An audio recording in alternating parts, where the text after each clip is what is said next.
Everyone. Just wish to advise that council will be recording this meeting today and the forum before the meeting to be webcast and available on the internet. As such, all those present should refrain from making any defamatory statements. Can I ask that all councillors for the duration of the meeting limit their discussions only to the business on the agenda and what is permissible under the adopted code of meeting practice. Now, because of the nature of this meeting, I'm not formally opening it yet, but before we begin, I just wanted to say something to everyone in the room and to everyone watching online, that one of the items of business to be considered at this meeting relates to the proposed community battery. It's clear from the number of people here today and the social media commentary and a number of letters that council has received that this is a very contentious and polarising issue in the public. We all have our opinions, and it's great that we live in a country where we're allowed to express those opinions without fear of reprisal or punishment. At the same time, this is a formal meeting of this council. Council has important business to get through, and the business needs to be done in an orderly manner. A number of people have requested and have been approved to speak before we start the formal parts of the meeting, and I would like to remind those speakers that the Code of Meeting Practice mandates a 3-minute time limit for those presentations. The General Manager will be timing those for the fairness of all concerned. I'm going to allow each speaker. Normally it's 3 speakers for and 3 against. I've added an extra speaker from each side if they wish. But at this stage, there are, from what I can gather, four against the motion and 1 for the motion. For everyone else here today, you are very welcome here, and it's great to see you participate in democracy. You are absolutely welcome to stay for any part of the meeting that is closed. And we want you to see how local representative democracy works. This is great. All we ask is that you show the meeting the dignity and respect that it deserves by, at any stage, not disrupting the meeting in any way. Just to be abundantly clear, if there's a disruption, I do have the power to cause the people that are creating the disruption to be removed. I also have the power to adjourn the meeting at any stage. So just letting people know, I will always be reasonable because I think this democracy is great and I think it's really exciting. But I don't think it'll come to that. We're very passionate, but people in Narrabri Shire, we're also very reasonable and polite people, and we do handle our differences respectfully, like adults. But I just had to be very, very clear so we're all on the same page. I will be fearless and impartial at all stages. So, but we might just call upon, and we'll just start the timer. So the first. I'll just give the order of the speakers so the speakers know. The first speaker will be Kathleen Dennis from the Narrabri Public School P&C and also Narrabri Children's Services Incorporated. The second speaker is Andrew Hilston from Essential Energy. The third speaker is Ian Moore from NJM Design. We've also speaker 4 is Conan Jones from Evo Power. And then finally, we've got Sally Hunter from Jenny Energy. So just call upon Kathleen Dennis. At any stage, if you want to any of the speakers want to stop, pause the clock or anything, grab a glass of water. This is a bit nerve-wracking, being in front of these. I know I stare at these councillors every month, so they can be intimidating. But if at any stage you do wish to just pause, I'm okay with stopping the clock, okay? So go ahead. Thank you very much. Thank you. G'day everyone, my name is Kathleen Dennis and I would like to speak about the proposed location of the Narrabri Community Battery. I'm a parent of 3 children who attend Narrabri Public School, the treasurer of the Narrabri Public School P&C, an employee of Narrabri Children's Services and an active member of the Narrabri community. I would like to make it clear that I am not opposed to lithium batteries per se. However, I do believe that this particular battery should not be placed in the council car park on the corner of Doyle and Barwon Streets for the following reasons. There has been insufficient consultation and limited information provided to neighbouring residents, schools, businesses and stakeholders. Lithium-ion batteries are known to be highly volatile when damaged and can even catch fire when not visibly damaged. The Tesla Big Fire battery fire in Victoria demonstrates the large lithium-ion batteries, like the proposed one, pose significant risk. The key learning from Fire and Rescue Victoria from that incident with these fires cannot be extinguished, and the resulting protocol is to simply let them burn out. A battery the size of this battery would burn for up to 7 days and require a 200 to 500 metre exclusion zone to manage the fire spread and toxic fumes. This does not take into account how far those fumes would travel on a windy day. Even at the minimum exclusion zone of 200 metres, this would require the Narrabri Public School to evacuate over 250 students and over 40 staff. And the school's evacuation point is also within that radius at number 1 Oval. Narrabri also operates a USH service at the school from 6 a.m. to 6 p.m, 50 weeks of the year, and Narrabri hopes to open a 0 to 3-year-old childcare centre in Barwon Street in the coming years. Please consider for a moment how difficult and challenging it would be to evacuate these children in the case of an emergency. Fire and Rescue Victoria, which is considered a leader in best practice for managing large battery fires, advises that significant space must be available around the installation so that safety vehicles can manoeuvre safely. Even if the council car park was only a quarter full, this would impede the council services effectively responding. These large batteries emit a constant hum, which would be clearly audible to nearby residents and pacifiers, particularly during evenings and weekends when there's less other noise around, which would negatively impact the immunity of the area. The battery will require large concrete barriers to be installed around to reduce the risk. However, this does not prevent deliberate acts of sabotage, and even a small puncture can have catastrophic consequences. All of these concerns were raised by industry experts at last Friday's Responsible Battery Energy Storage Development Summit in Sydney. Every presenter was supportive of LAV batteries and the technology and work in the sector, yet they all emphasised the importance of responsible placement and operation. With the risk this battery places on the minds of parents, I can further see that will impact enrolments at Narrabri Public School, which would have numerous knock-on effects. We are not guinea pigs, and our children's safety should be paramount concern for everyone. Council's car park is funded by ratepayers. Why are 3 ratepayer-funded car parks being leased? Thank you very much, Kathleen. Yeah, that's it. Yeah, you've done your 3 minutes. Thank you very much. Appreciate your time and really appreciate it. Thank you. We won't really be taking questions either. We'll just move on to the council meeting where there'll be a satisfactory debate. Could I call upon Andrew Hilsden from Essential Energy? Andrew, are you here? Online, sorry, Andrew. Andrew, we've got you for 3 minutes, and as soon as you start speaking, we'll start the timer if that's all right. Good man.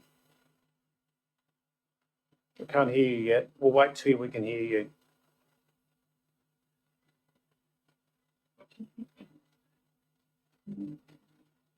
Can hear you now, yes.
Sorry.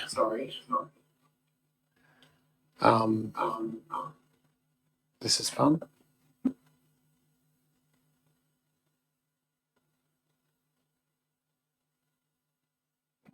So, for those who are listening at home, we do apologise that there's the audio's down for those, but we will provide.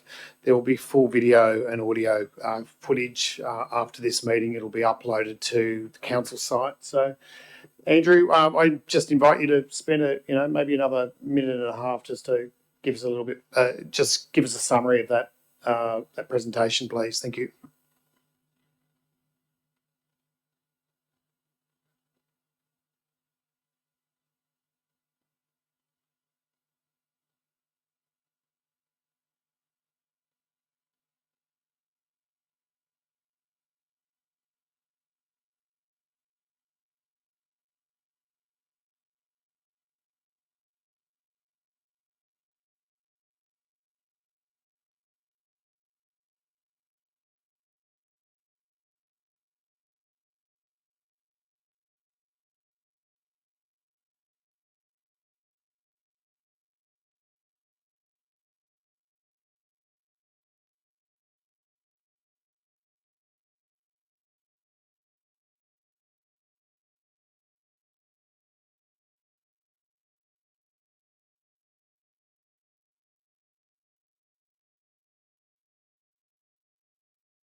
Thank you very much, Ian. I really appreciate your time. Thank you. Thank you. I now call on Conan Jones from Evo Power. He's the community. He's from a community battery manufacturer. So, Conan, Conan, there we go. You just start when you feel like we can't hear you yet.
Um, sorry, Conan, we've hit our 3 minutes. Really, thank you very much for your time, and I really appreciate you. I know it's late in the evening for you, and I really appreciate that. Thank you very much. Thank you. Appreciate your time. We now call upon Sally Hunter. We now call upon Sally Hunter from Jenny Energy to present as well. Thank you very much, Sally.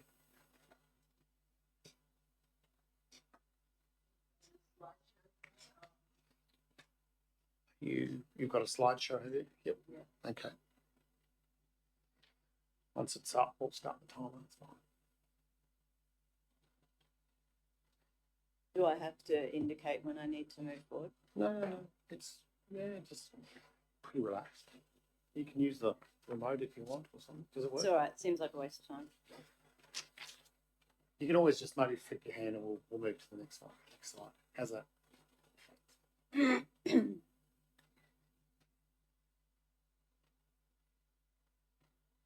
Okay. I understand that this is new technology, and I would like to just let you know that I am a mother. That's actually not my presentation. It's my son's presentation, who is also going to speak, but hasn't had the opportunity, despite the fact the motion calls on more information. And what we're seeing here is a blocking of information. So my presentation is not up there, but it would show my family, because I'm a parent and I take that very seriously, and I take children's care very seriously. My kids will tell you that they never got to drink Coke until they're 12 years old because of the risk from Coke. So I would not be doing this unless I felt very confident in the technology, very confident in the site, and very confident in what we are doing, and that the benefits from this project far outweigh the risks from e-scooters largely. So based on global statistics, it's very important to understand that this battery is 2,000 times less likely to catch on fire than a hospital. We are 252 times more likely for the school to catch on fire and risk our battery than vice versa. A house is 19 times more likely to catch on fire. And houses release the same gas that you get when a battery catches on fire. It's toxic gas from fridges, from mattresses, from all that stuff in your house.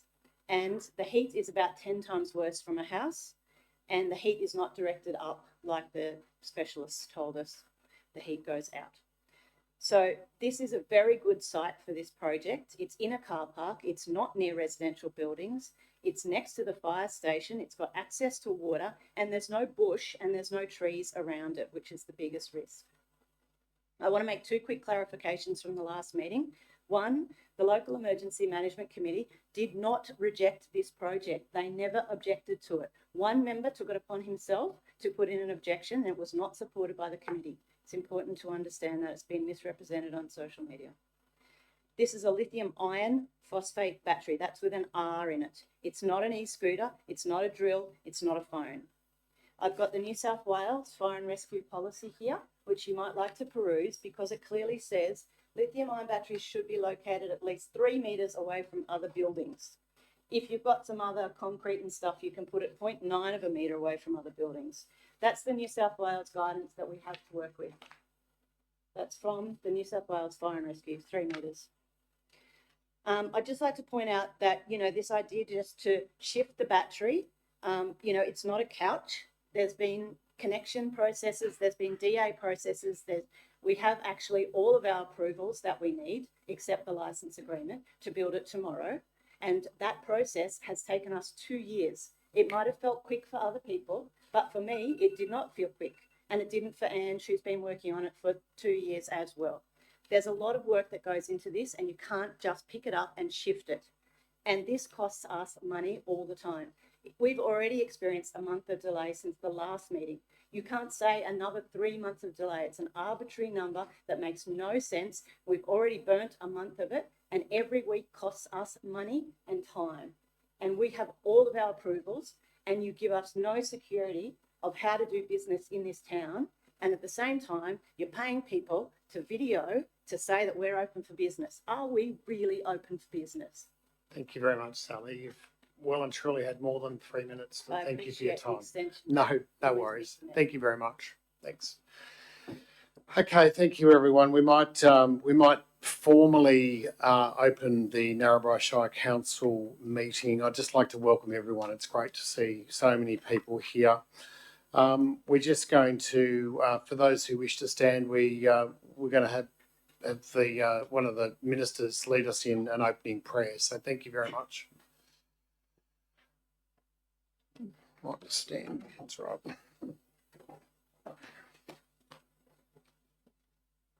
Thank you, Mr. Mayor and council members.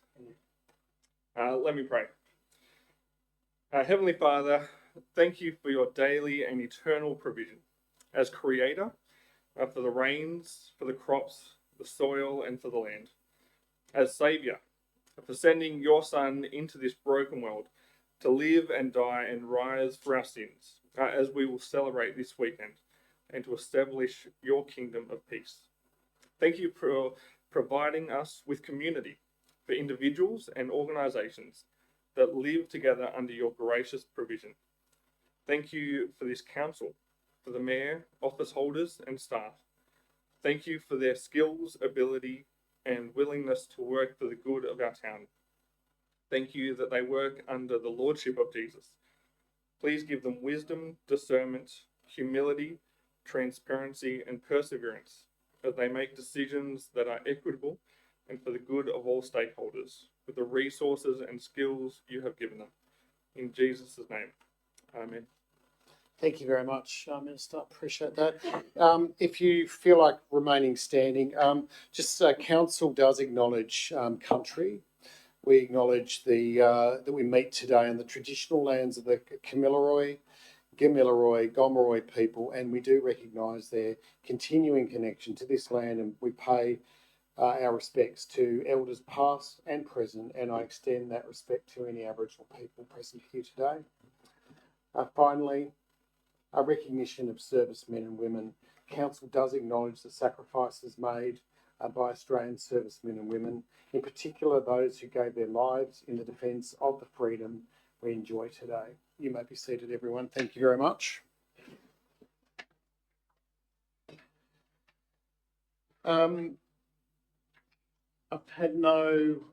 We've received no requests by councillors to attend by audio-visual link. We have received apologies from 2 councillors, and if I could just have someone moving a leave of absence for those 2 councillors. Councillor Jansen is, in Sydney at an event for Royal Easter Show, and Councillor Navin is actually sick. So if I could get a mover to grant them a leave of absence, Councillor Dickinson. A seconder, Councillor Lamont. Thank you very much. All those in favour? All those against? That's carried unanimously. Thank you, councillors. I'd just like to read something about declaration of interest. Councillors are reminded of their obligation to declare their interest in any matters listed before them. In considering your interest, you are reminded to include pecuniary, significant non-pecuniary, and non-significant non-pecuniary conflicts of interest, as well as any other interest you perceive or may be perceived of you. Councillors may declare an interest at the commencement of the meeting, or alternatively at any time during the meeting should any issue or progress or arise that should warrant a declaration. Councillors must state their reason in declaring any type of interest. Councillors, are there any declarations at all of any matter today? Mr. Mayor, I'd like to declare a non-pecuniary, non-significant interest for item 20.1, one of the items there from the financial assistance grants. Yes. As I'm a teacher in town, I don't believe it'll influence my decision, but I wanted to declare it for transparency. Yeah, thank you very much, Councillor. Very much appreciate that. The rescission motion matter, I will declare a non-significant, non-pecuniary interest, and I won't be leaving the room. I'm a firefighter with Fire and Rescue, and I'm also a firefighter with the RFS, but there's no significant conflict of interest. It's just an area of expertise and skill. So I won't be leaving the room for that, but I'd just like to declare that. Councillor Brown? On saying that, I will also declare a non-pecuniary, Non-significant. non-significant interest being a member of the Royal Fire Service. Yeah, thank you very much. Thank you, Councillor. Any other declarations at all before we move on? Thank you very much, everyone. We'll just move on with the items. For the purpose of this meeting, I will move straight on to the rescission motion just before we deal with anything else. We've got some people in the room that probably want to go home for dinner. So we want to be very considerate, and some have got kids at home and various other things. So we will deal with this matter first, so that if you do wish to leave, we'd love you to stay for the whole council meeting. They are much more exciting than they seem. But if you don't, then we'll deal with it first. So I will move to notice of rescission motion, and this is the item 14.4, which is the Jenny Energy Community Battery Licence Agreement. The author of this is Amanda Brown, councillor, and in this we have two items. There is the notice of the rescission motion, and then we also, councillors have received privileged legal advice, which we cannot actually, we cannot quote from, but it's just legal advice to us as councillors. So the recommendation here is that the resolution passed at the last council meeting on Wednesday, the 19th of March 2025, be rescinded and replaced with the following. The council delays the signing of the licence agreement by the GM for a minimum of 3 months to allow councillors to become fully and thoroughly informed about the Jenny Energy Community Project, including latest safety information, risks to the community in the event of a fire or damage to the battery, best practice battery safety management, fire and or hazard management, disposal of battery at end of life, financial benefit sharing with the Narrabri Shire community, exploration of the suitability of the site or other suitable sites within the Shire, and finally, any other matter which the councillors may wish to explore to ensure that the community is fully informed. The council receives briefing sessions from experts in this topic. I might just hand over to the General Manager just to give us her top line on this agenda item before we move into formal debate. Thank you, Mr. Mayor. As you said, this is a rescission motion that we've received from the councillors. But what I would do is give the councillors are aware of this, but for the benefit of everyone else listening and in the room, a little bit of history about this project. So this project being the Narrabri Renewable Energy Hub, which includes this community battery, was first presented to council in February 23 at a council meeting. So the Narrabri Renewable Energy Hub is a project that's located at the TAFE car park, or the Town Hall car park, it's known as colloquially here. It includes this community battery, also the NRMA charging stations, and it includes a concept idea at the moment, which is the solar car park shelters. So that is still in the design stage, but there's different components of this hub. So I just wanted to explain that that's what the project is called, but it includes the community battery. So at this February 23 meeting, council endorsed a letter that the GM sent off to Jenny Energy in support of this project, who were applying for a grant funding at the time for a community battery. So council endorsed that support, but then also endorsed the consent, landowners' consent at that meeting for the development application process. Following this, after this meeting at the for the 23-24, which is last financial year, council endorsed an action within that for the Narrabri Renewable Energy Hub, allocating $25,000 during that year to be spent on this project. Over that year, work was completed and the DA was actually approved in July 24. With that DA process, we only received 2 supportive submissions. This financial year, council has also adopted $25,000 be allocated to that project again, but for further works in terms of investigation and design of the other stages within that car park, being those shelters I spoke about earlier. So that's further work being completed there in the design stage. The current situation is that the DA is approved, the construction certificate has been issued, the license agreement has not been finalised. Council staff have provided, as the Mayor said, advice, which is confidential. So please remember that, councillors. If you do want to speak further on that advice, I would suggest that you go into a confidential session, a closed session. I also wanted to table over the past week or so, we have received phone calls and emails. And I just wanted to note that and table that. So I just tabled the emails we received over the last week. 67 emails were received that were against the rescission motion, and 16 phone calls were received against the rescission motion. We received 4 emails that were in support of the rescission motion and 1 phone call that was in support of the rescission motion. I'll leave that to you. If you have any further questions, please let us know, councillors, and we can answer them. Thank you very much, Mine's a Madam question. General Manager. Mr. Councillor Mayor, Lamont. I have a question Sure. through you to the General Manager.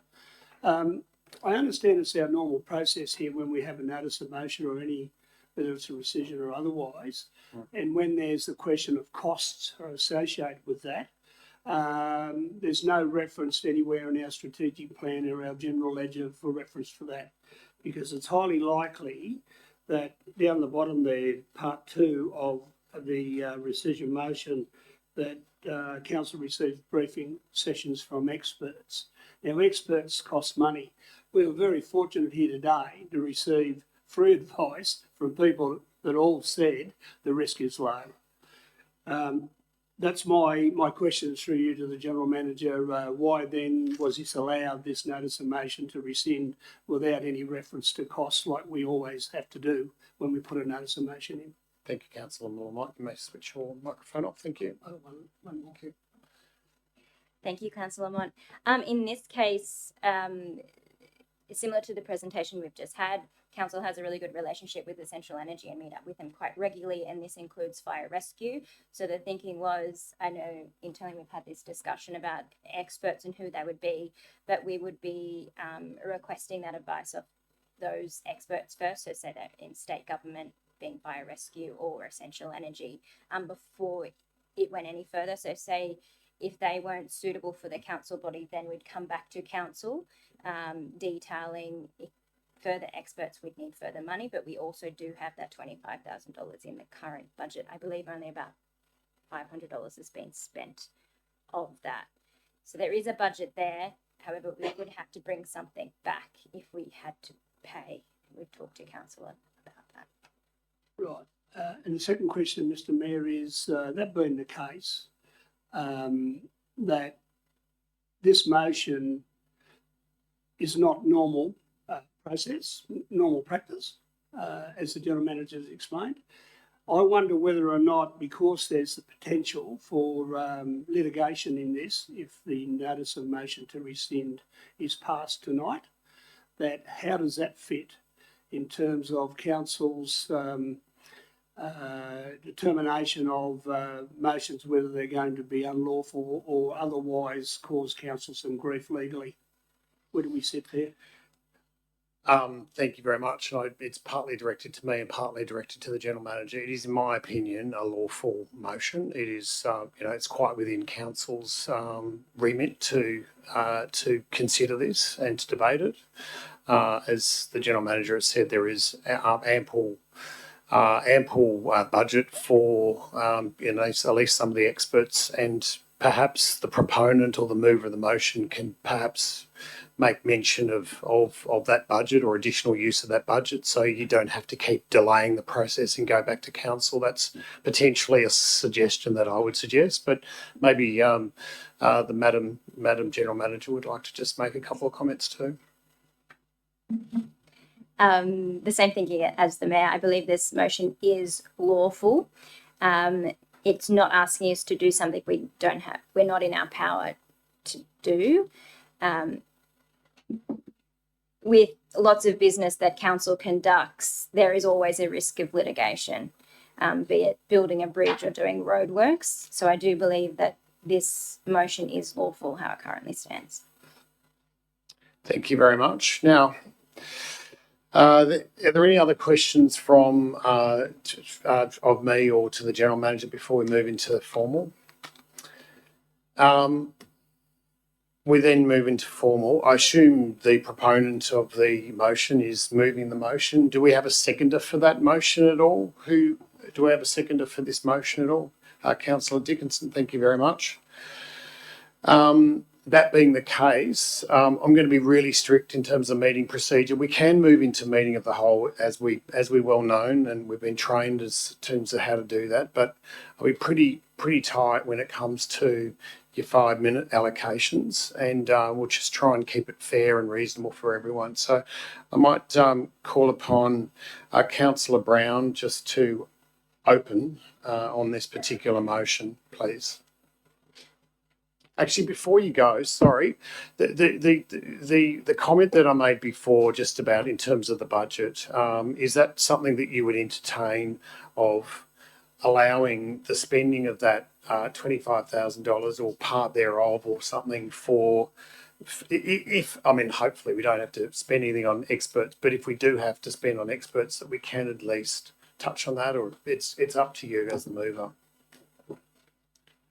Thank you, Mr. Mayor, Interim General Manager and councillors. I believe if it was necessary, but hopefully absolutely not necessary, if we can get that advice from the local contacts that we have.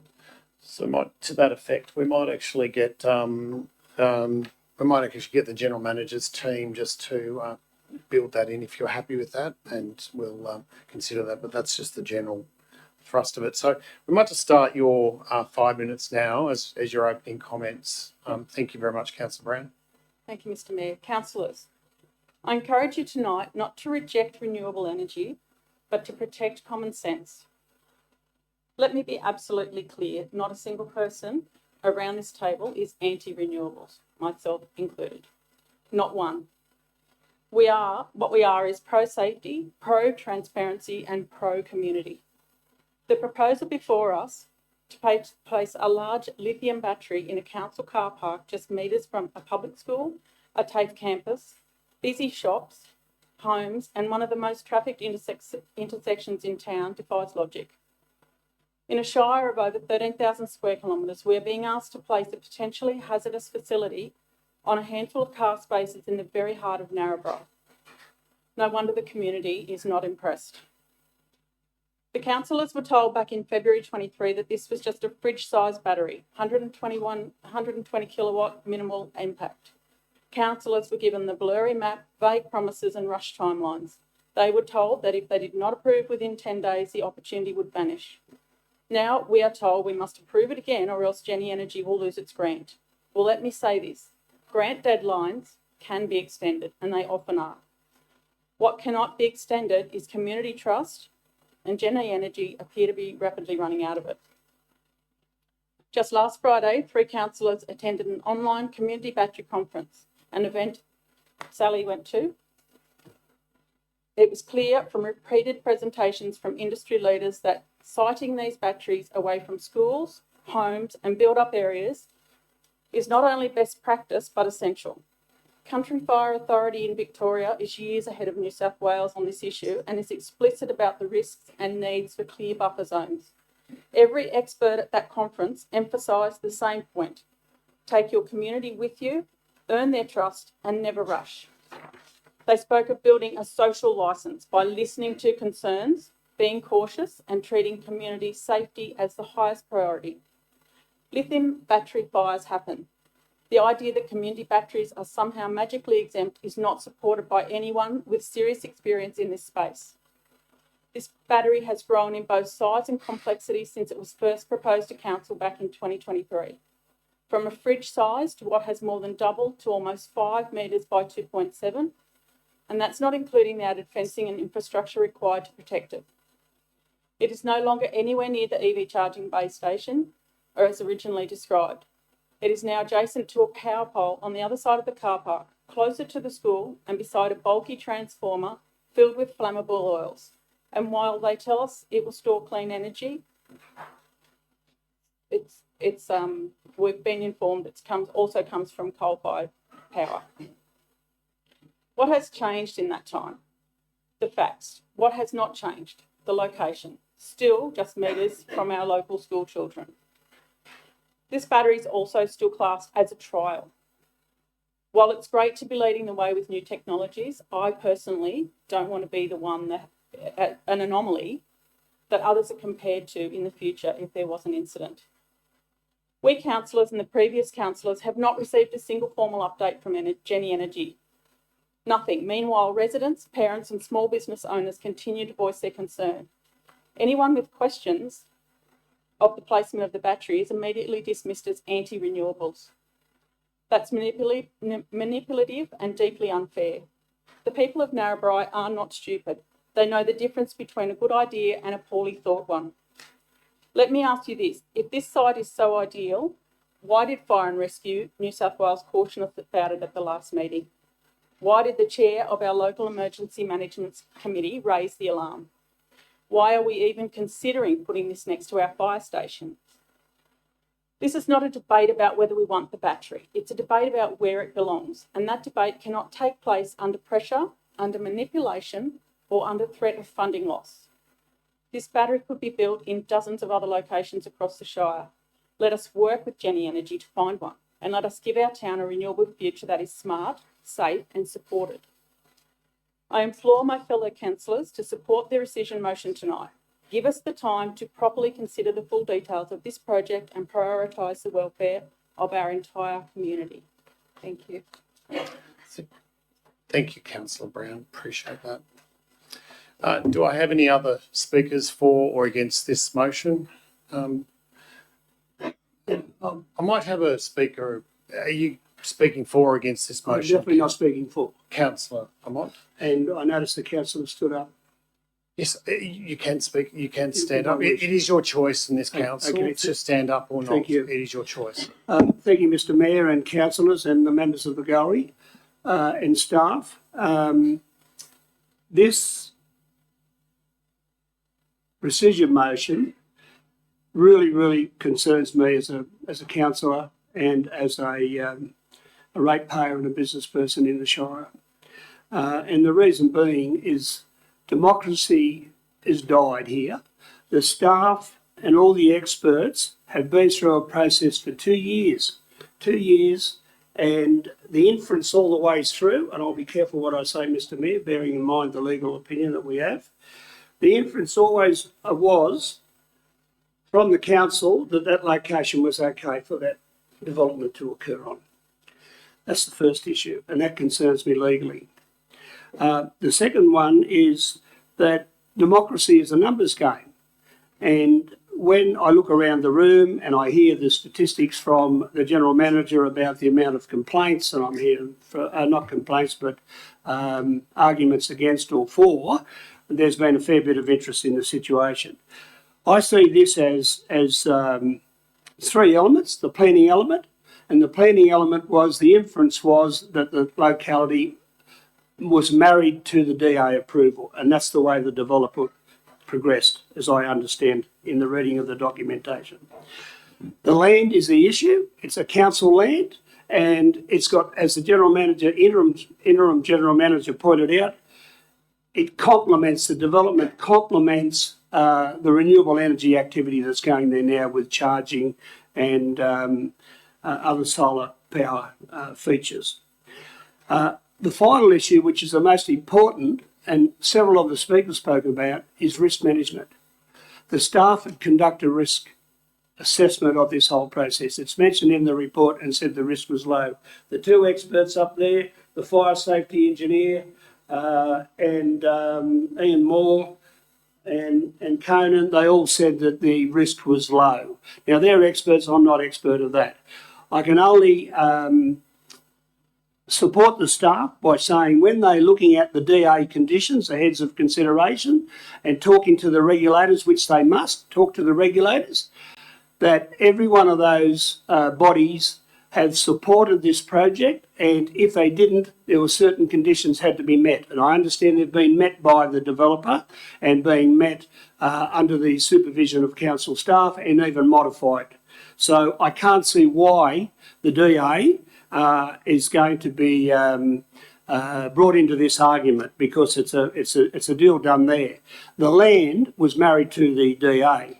Now, risk management, for those that know in the room what it's all about, as alluded to by the gentleman out there, it's all about identifying the hazards that you've got associated with the development and assessing them and the consequences of them, and controlling them to the lowest level of risk that you could possibly do. I understand the DA process did that. I understand the involvement of experts did that. And I understand that the experts spoke to today. And the essential part of the risk management process is the continued monitoring of it. And that's what the current decision says. The licence be granted subject to a whole range of things, which I understand the councillor has introduced a lot more, but they can be all married together into a overall risk management plan, as alluded to by the experts, that we can embrace all the issues here so the community feels more comfortable with what's going ahead. There wouldn't be a DA approved in the Shire or anywhere in Australia that doesn't have some level of risk. You can never control yourself out of any risk, Mr. Mayor, as you well know with your other roles. So my other concern I have is we purport ourselves to be an economic development genius out here, yet we're way behind Gunnedah, we're way behind Moree. Gunnedah's got a notice of motion on their books tonight to have the staff investigate the development of a community battery on council land. They will take this business away from this Shire and they will relocate. Genii Energy will relocate. They've been here for 2.5 years. Anyone in the community could have dropped in and said, what's going on? Tell us, what are you all about? The community battery's been put in the local paper all the time. People know all about it, so I don't understand the argument from the councillor. Sorry, you've just about at your 5 minutes. I'll give you a couple more sentences. And I appreciate that, right. Mr. Mayor. Yep. We are saying, and someone alluded to it here, we're not open for business. We're really a joke. Discover the potential of Narrabri Shire. You can still sign the licence and rectify the problem by having the proponent have the opportunity to move forward and keep our costs down, any legal costs, by approving the licence. You've had your 5 minutes. Thank you very much, councillor. Just call upon, is there a speaker for the rescission motion? Councillor Dickinson, you've got 5 minutes. Once again, pretty strict. Sorry, Councillor Mont, you need to take your microphone off. Thank you. And I'll be... No, that's kind. You foreshadow an amendment, Mr. Mayor. It's fine. Thank you, Mr. Mayor. Thank you, councillors, staff and those in the gallery. Tonight I speak to you as a councillor, yes, but also as a parent, a neighbour and someone who believes that safety and honesty must come before slogans and spin. This battery proposal has been pitched as a symbol of progress, and in many ways I support that vision. I believe in renewables, I believe in energy independence, and I believe in innovation. But I do not believe that progress should come at the cost of community safety. We have been given very few assurances. Instead, we've been given pressure. Prove this or grant this, or the grant disappears. Believe this or you are anti-renewables. Stay silent or risk being labelled. That's not a consultation, it's coercion.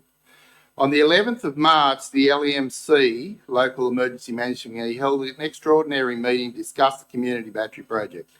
The LEMC recommends consideration is given to the relocation of the project due to existing risks and selecting a safer alternative site. This recommendation should be made a priority, said the LEACOM. This committee must be recognised as an authority in these matters, and this recommendation should be taken into account. Genii Energy has had over 2 years to engage with the community to provide updates to address concerns, and they've done none of it. When the previous councillors first saw this project in early 2023, they were told it was a small fridge-sized battery, safe and discreet. Councils were given this flyer. That was about all there was. They were told it would sit next to the EV charger and had no broader impact. Now it's none of these things. It is larger, taking up much more larger area than council was advised in the beginning, and it's in a completely different part of the car park. And I believe after seeing something today, it's moved again. It's now adjacent to the power pole on the south side of the car park, closer to the school. And besides the transformer filled with oils, and still no one has shown us how this is a good idea. What happens if something goes wrong? What gases are released? What are the evacuation protocols? What happens to the toxic waste when the battery reaches the end of its life? Is it all that green? And what happens if Genii Energy folds in 5 years' time? Who becomes responsible and who's left to clean it up? Is council then left holding the can? We know there are lithium battery fires in New South Wales every year. In fact, many of them fully compliant with Australian standards. Standards are not a guarantee of immunity. They are just a minimum.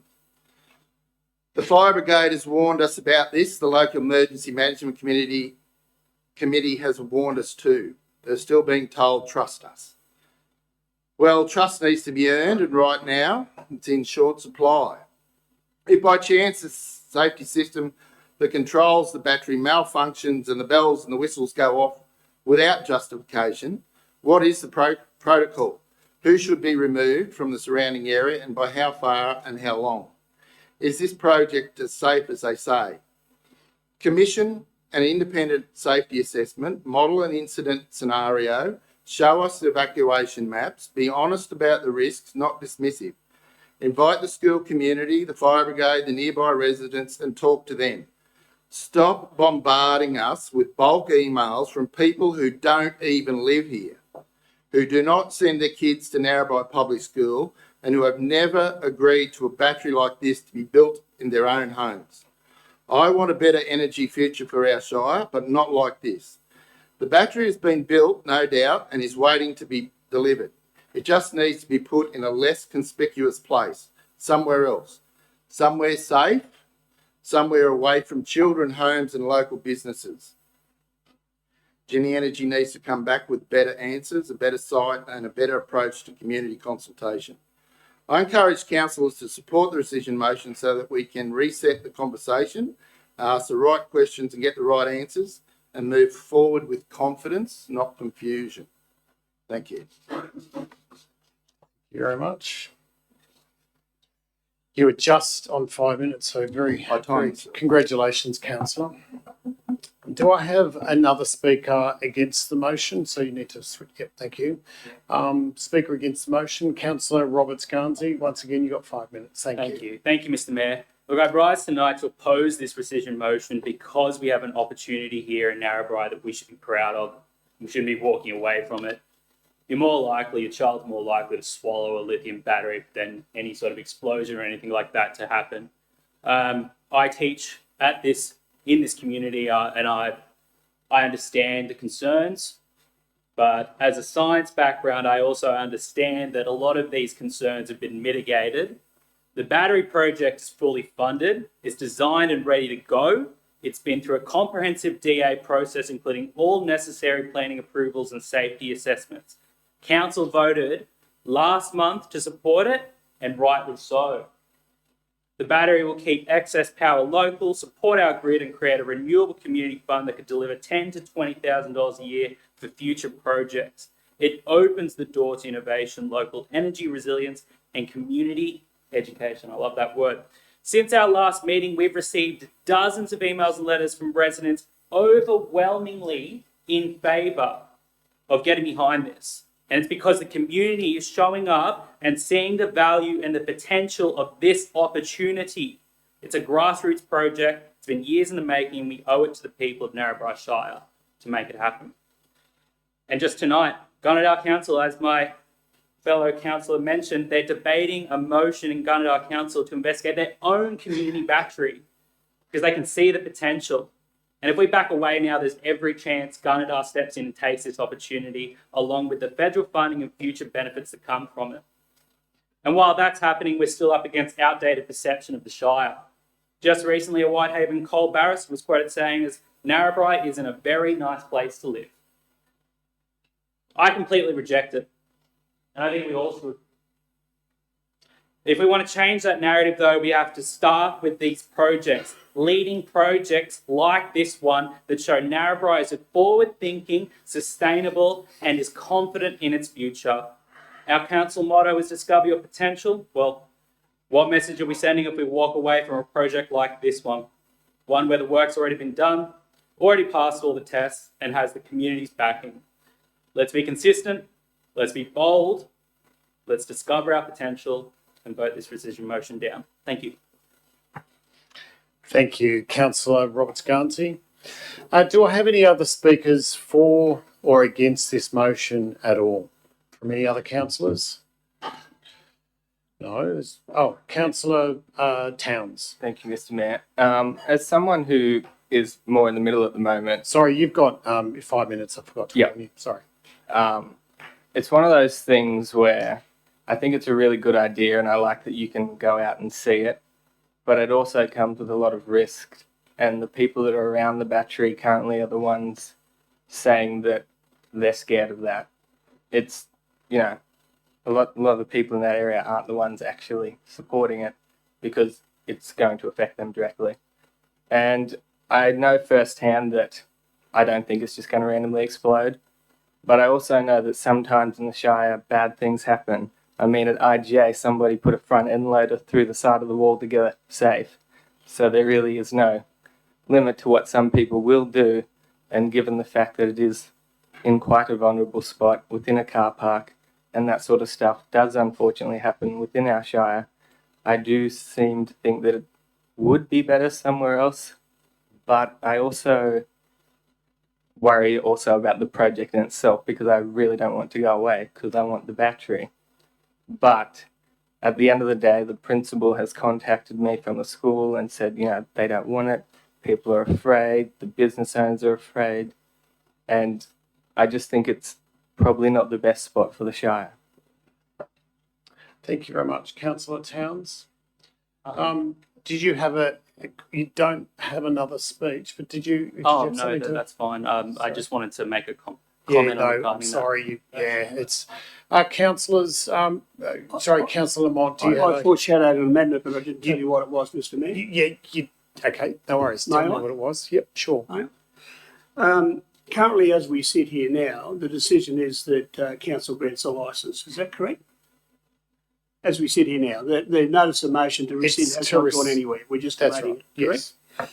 Well, my amendment is along the lines that council delegate to the general manager. Is it an amendment or is it It's foreshadow? a foreshadowed amendment, but you don't have any other amendments, so it's Yep. the amendment. Correct? Correct? No, not Amendment? really. They're different. They're different things. Sorry.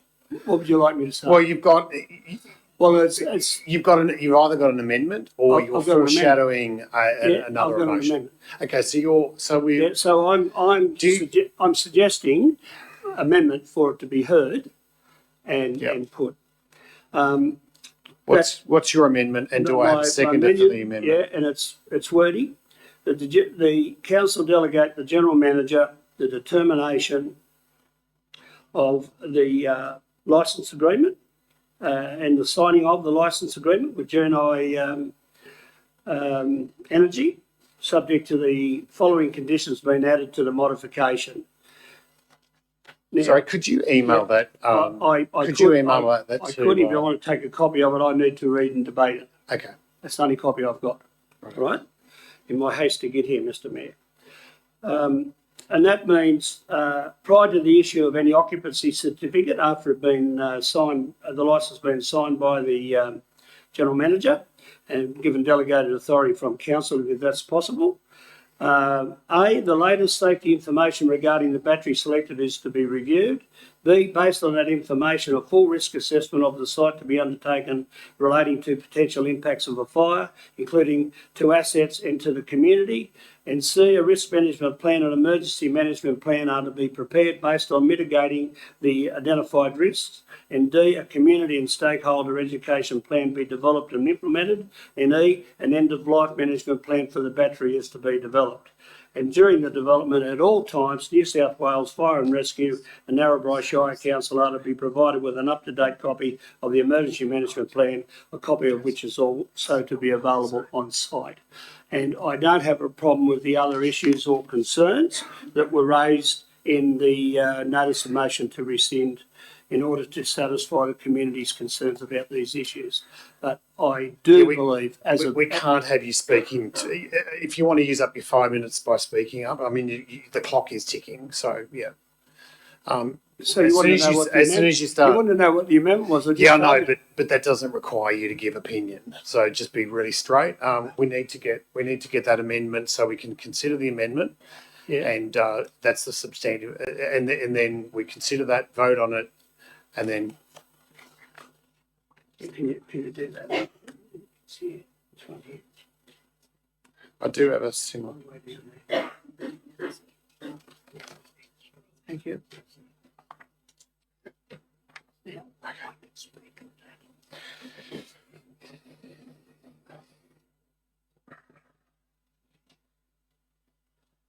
So we might just get the we'll get the amendment up first, And so we then I can know speak to it. so we know when we're. Do you have Yep. a seconder for your motion? Yes. Councillor Roberts Guernsey, thank you very much. We'll just wait for the staff to get that that motion up, and then we'll go into debate if that's all right. Thank you.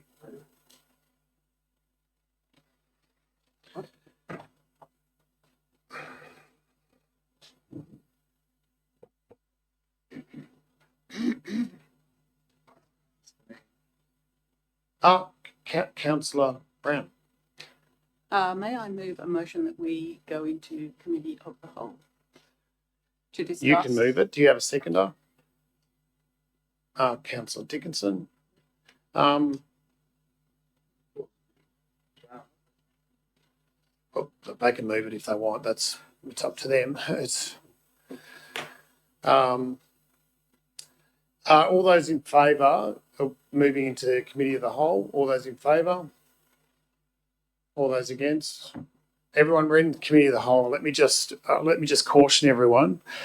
Meeting procedure rules, code of meeting practice still applies, but it's we all speak at once. So politeness and respect is still required. So, meanwhile, Alice is going to get the amendment up. So, Councillor Lamont. Do you want to say something? We're going to committee of the whole. Yep.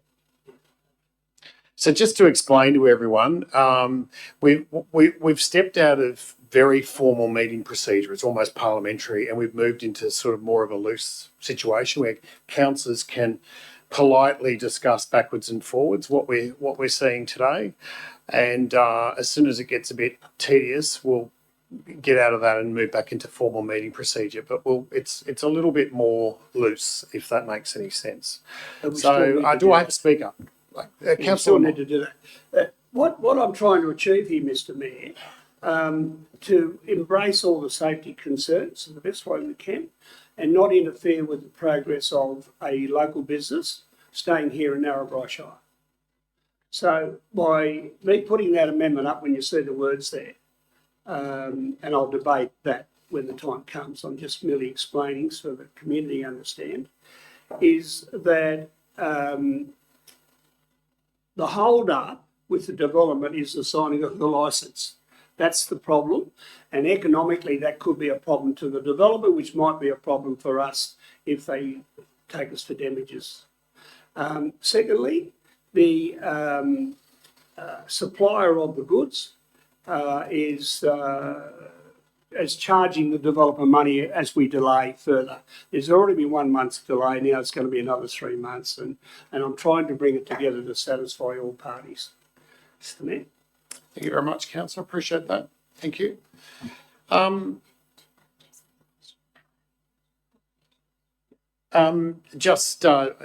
General Manager wants to refer to one of her staff. Thank you, Mr. Mayor. Just very quickly, Councillor, with your amendment, are you adding an extra, like a 0.3 to what's currently the motion, or are you modifying what's currently the motion?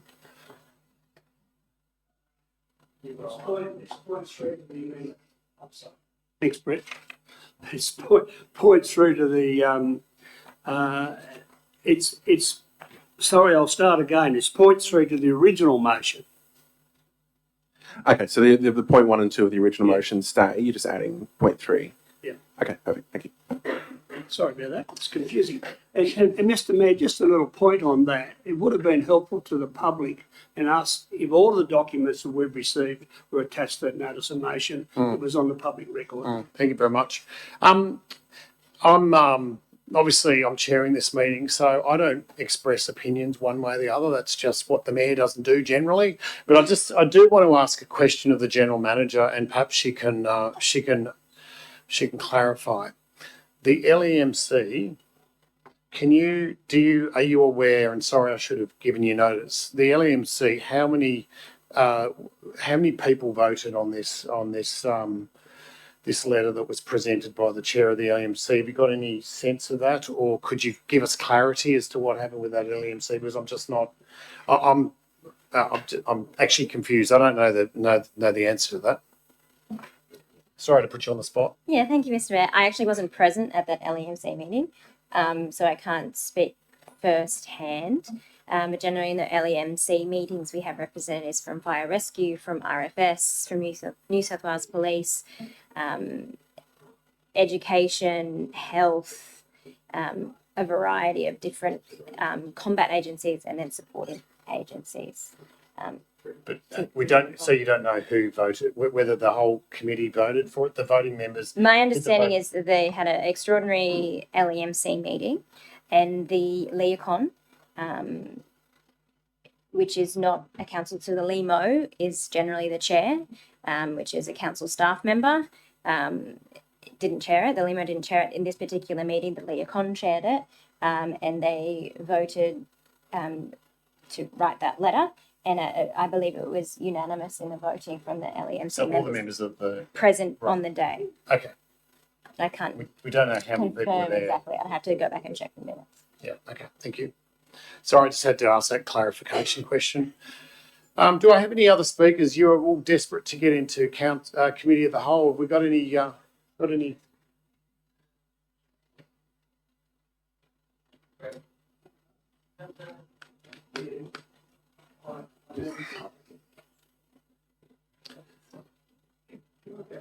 Sorry, just be real careful. You're not actually supposed to speak, but you're supposed to speak through me. Sorry. Yep. They're still working. Yep. They're getting there. I told you council meetings were, fast moving and exciting. So thank you.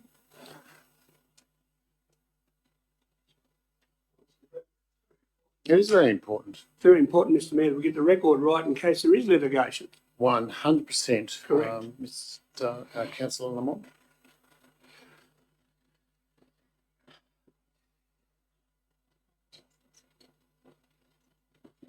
I'll just hand to the general manager. Thank you, Mr. Mayor.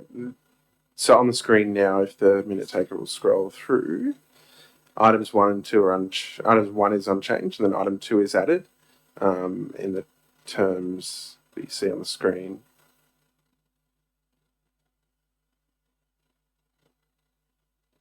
Got a bit mixed up there. Will it help if I read it out? Yeah, Perhaps? just read it out, please. Thank you. Scroll up. Yeah. No, just yeah. The council delegate to the general manager the determination of amendment 2 to the development application 2024-0045 for the community battery and the signing of the license agreement with Genie Energy, subject to the following conditions being added to the modification. A.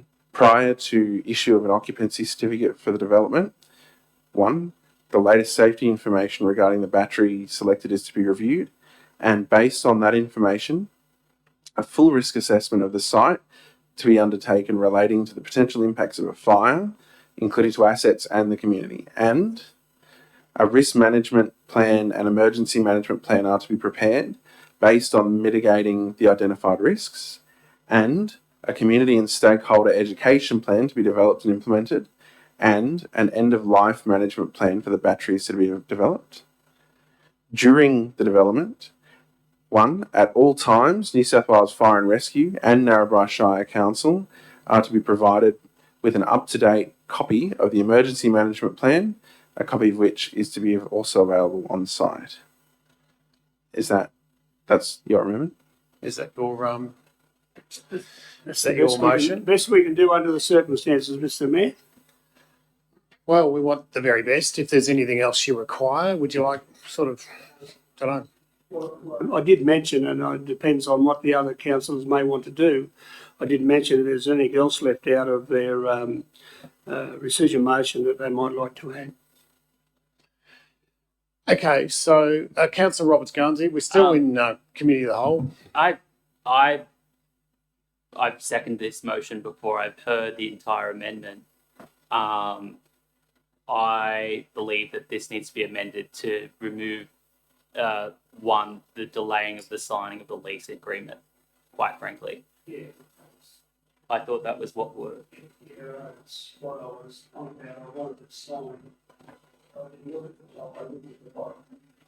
So that the council. That entire, maybe it needs to be reworded.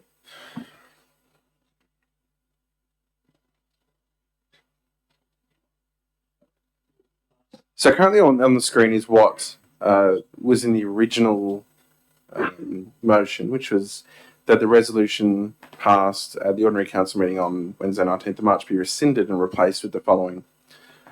One, that council delays the signing of the licence agreement by the general manager for a minimum of 3 months to allow councillors to become fully and thoroughly informed about Genie Energy's community project, including those factors there. Is that what does your amendment propose to do with that clause?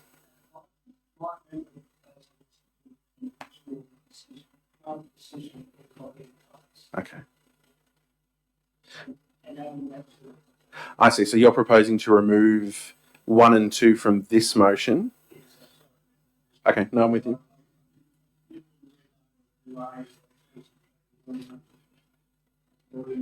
So what you're proposing to do is you're proposing to rescind the last motion, but append, but append certain conditions.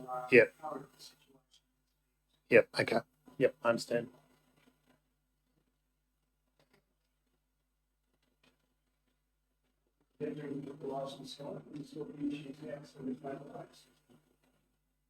So sign it now and, sort everything else out after that.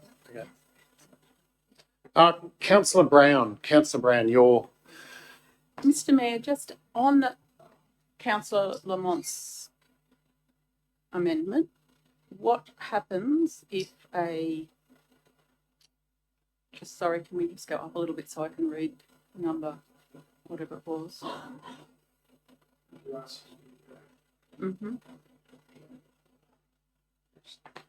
So, sorry. So there was in there about a fire safety risk management plan.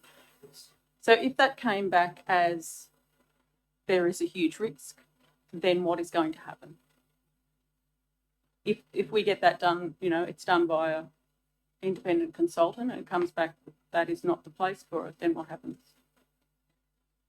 Thank you very much, Councillor Brown. I believe part of the motion.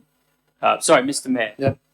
Just to sort of bring back to the original motion, I believe that Councillor Jansen at the last meeting, when we had this original motion up, actually stipulated that we had some sort of revoking rights along the way within a certain time period if certain conditions weren't met. Maybe that sort of addresses that concern that if it comes back from an independent auditor, so to speak, if X, Y, and Z aren't met and it's seriously unsafe, then we do have that option to revoke that licensing. But I'd need to refer to the original motion. But I believe that that is stipulated in that original motion.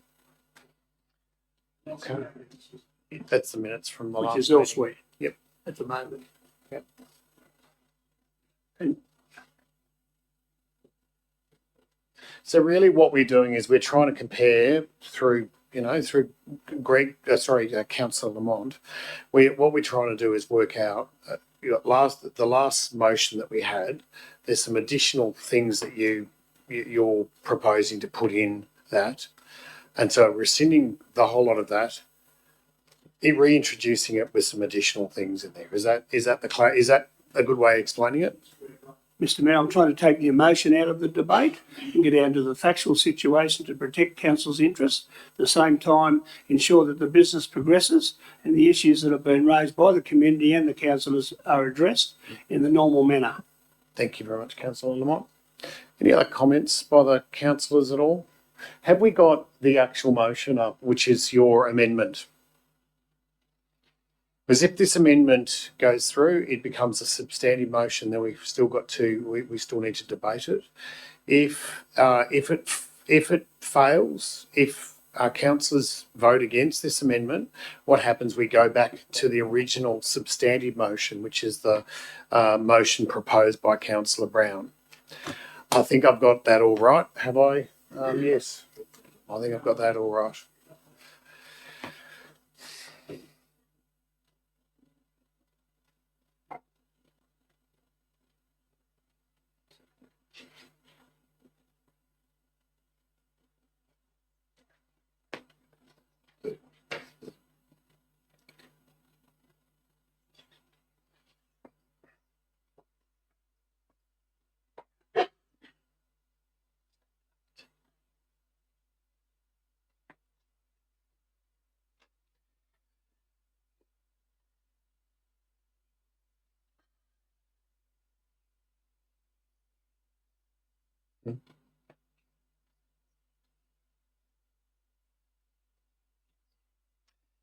Just councillors, just let me give you something.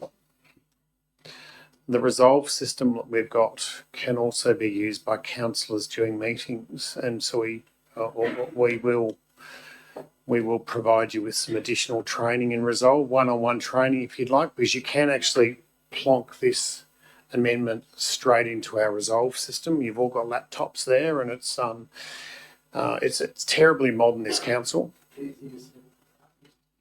Yes, but we are more than happy to provide you with one-on-one training for any of the councillors. Mr Mayor, what I have to do from the council's laptop, I've got to email documents to my own personal to print out so I can carry them here so I can debate them I know that. everywhere. Well, Okay? I know, but we're a very supportive council, and we understand the diversity within our council elected body. Mr. Mayor, can our Manager of Governance and Risk just confirm Yes. what we've got? All right, so just to confirm the amendment motion, from what I understand, it should read like this: that Resolution 31/2025, that was the resolution last meeting, be rescinded and replaced by the following. Then there's the first 5 clauses that are exactly the same as what was resolved last meeting. So if you want to scroll through past that. Sorry, the first 4. And then 5 is what I read out before from Councillor Lamont, that the council delegates to the general manager those various things.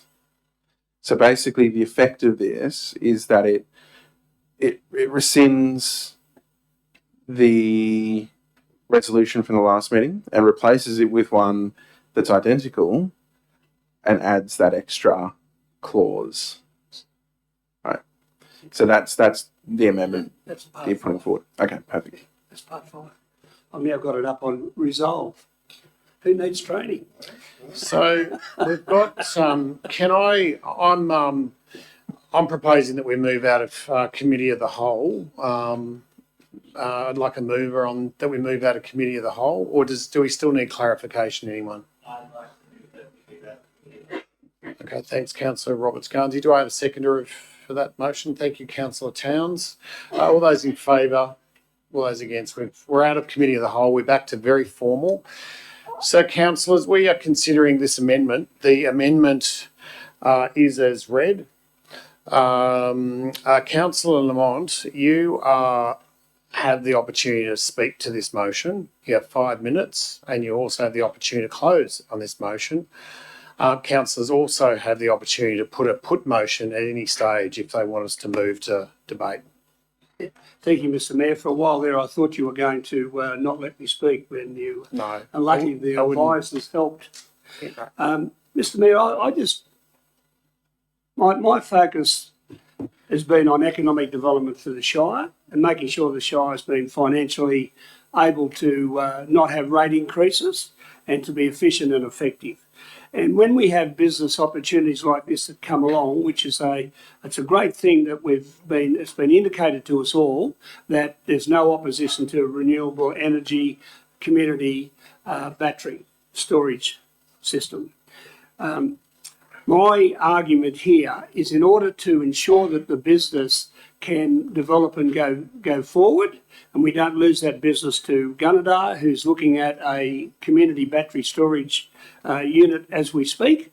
And I move this motion on that basis that the interim general manager signs the licence to overcome any doubt that the developer might have and to avoid any potential litigation we may have because of the DA planning process and the promises that were inferred that the developer advanced their project forward by an understanding that that was the location they were going to operate under. I also reinforce the risk management approach, and that's why I've had the clauses in there that talk about getting the latest safety. I listened to the mover of the rescission motion and the speakers, and I believe by taking the emotion out of it and looking at this factually so that it's a win-win for all players involved. Council, I don't believe if we need to look stupid, and hopefully we don't. If we move this motion, we won't. We'll look like very sensible corporate citizens by rationalising, hearing each other's debates and looking after the developer, looking after council's interests, looking after the community's interests by adding those other clauses there with the risk management. And the final thing in this, it scares me to death, the legal aspects associated with it, Mr Mayor. We have to avoid that at all costs. I just caution you. That's the same with any lease or any licence. There's always risk either side. And that's why I move that motion, Mr Mayor, on a compromise basis. Thank you, Councillor Lamont. Do I have any speakers against this Councillor Lamont's amendment? Do I have any speakers against? Do I have any speakers for? Other speakers for? Any other speakers? Doesn't sound like it. We might just go to a vote. So is everyone? It's difficult these days.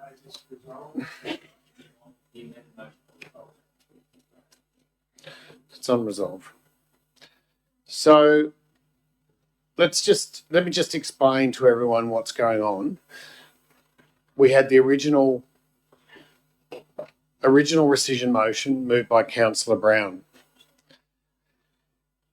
Councillor Mott, which is obviously asking for 3 months for councillors to go through various bits and pieces. Councillor Lamont is moving a motion, if I might just distill it down into a very a summary for you, that the general manager signs the licence to use the land at the car park, but subject to a number of items that you've proposed here. So so it's do it now or you got 3 months. So that's my way of distilling it. So those councillors, we might move to a vote in a moment if there's not any.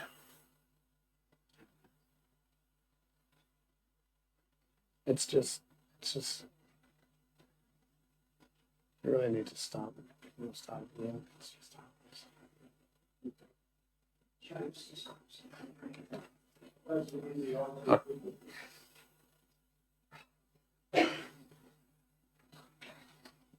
I might. I'm just wondering whether we just pause for 3 minutes.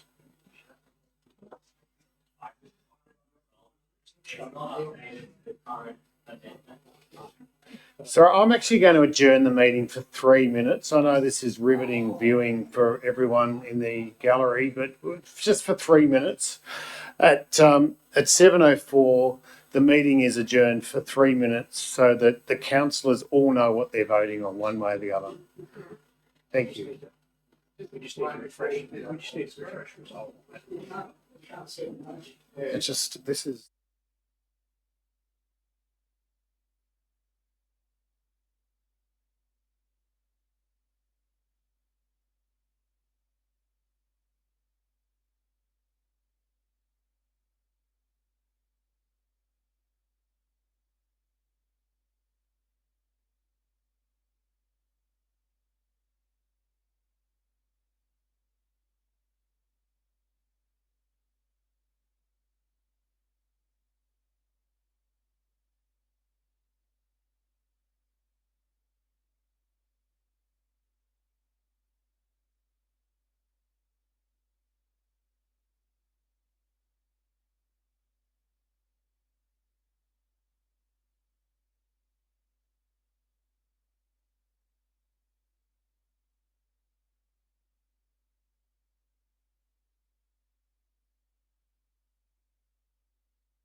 the council delegates to the general manager the determination of an amendment 2 to the DA for the community battery and the signing of the license agreement with Jenny Energy, subject to the following conditions being added to the modification. Prior to the issue of an occupancy certificate for the development, the latest safety information regarding the battery selected is to be reviewed, and based on that information, a full risk assessment of the site to be undertaken relating to the potential impacts of the fire, including to the assets and to the community. And a risk management plan and emergency management plan are to be prepared based on mitigating the identified risks, and a community and stakeholder education plan be developed and implemented. And finally, we can scroll down, everyone, scroll down. And after end of life management plan for the battery is to be developed. During the development at all times, New South Wales Fire and Rescue and Narrabri Shire Council are to be provided with an up-to-date copy of the emergency management plan, a copy of which is to be available on site. And that's the end of the motion, everyone. Is that as read? That's the motion. And we have a seconder. So moved by Councillor Lamont, seconded by Councillor Roberts Garnsey. Do I have any other comments or any other, additions or? I don't want to add any additions, but I just want to applaud Councillor Lamont for his ability to be incredibly democratic throughout this entire process. He's understood the concerns, regardless of whether he agreed with them or not, and he's made a motion which I believe is fair to every single party in the room today. And I really applaud this motion. Any other comments or concerns for or against this motion? Doesn't sound like it. We'll put it to the floor. So does everyone understand what they're voting on? Okay, I'll put it to the floor. All those in favour of the motion? All those against? That's carried. So we've got 2 votes for the motion, 5 votes for, 5 votes against the motion. That amendment is defeated. So we go back to the substantive motion, which is Councillor Brown's motion. Do we go back to a formal debate? Right. So we go back to the formal debate on the substantive motion. It's already been debated. I'm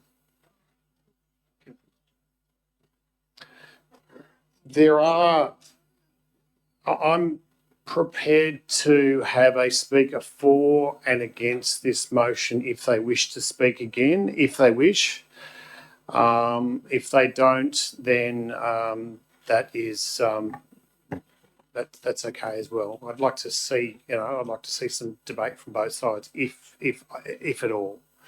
Do I have a speaker for this motion and a speaker against? I'll speak against it. Thank you very much. Just wait. Just wait. I'll have the speaker for the motion and then I'll have a speaker against the motion, if that's possible. We will stick to 5 minutes, everyone. I'll have, do I have a speaker for the motion? I'm just going to assume that there's a speaker for or against the motion, or Councillor Brown or Councillor Dickinson, what? Yeah, look. So your 5 minutes starts. Yep. Do you want to speak for it? For the motion that Councillor Brown put up. And remember that Councillor Brown still has a closing argument. She still gets a closing speech. So I'm just letting you know that she has the right to a closing speech. I just wanted to reiterate that I'm not against the battery. It's just the position of the battery. I just don't think that it needs to be where it's proposed to be.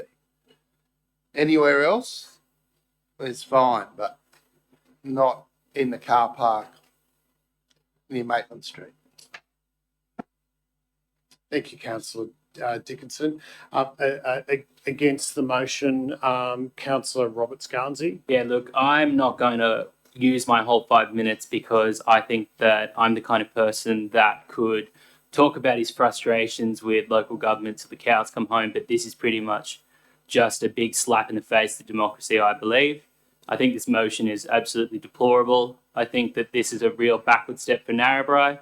And I think that the motto of Narrabri Shire should be changed to limit your potential, not discover your potential.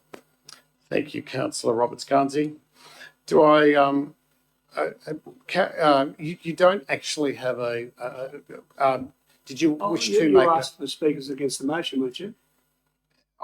one for and one against? Oh, okay. I think we've had plenty of debate, Councillor Lamont. We do have I think we've all been heard very adequately here tonight, and I think it's been a great show of democracy. Thank you. Councillor Brown does, if she wishes, she does have the ability to have a closing speech if you wish to. If you don't wish to, then that's your call. Councillor Brown, if you wish. Councillor Lamont has left the room at 17:17. Oh, sorry, 7:17. Councillor Councillors, I Brown. think, sorry, thank you, Mr Mayor. Councillors, I do thank you for the debate tonight. I'm not trying to block progress, but I feel that we need this somewhere else. I'm happy for this battery to go ahead. I am not against the battery. It's just not saying, it's saying not there. It's in the wrong position. I sat in on a seminar on Friday that was all about responsible battery. Excuse me, Councillor Brown. I'm actually going to ask people to leave the foyer. It's very disruptive. So we might just, can our staff member just go and, sorry, just ask people to either leave the building or remain silent. Sorry about that. Sorry for that. It's just very disruptive.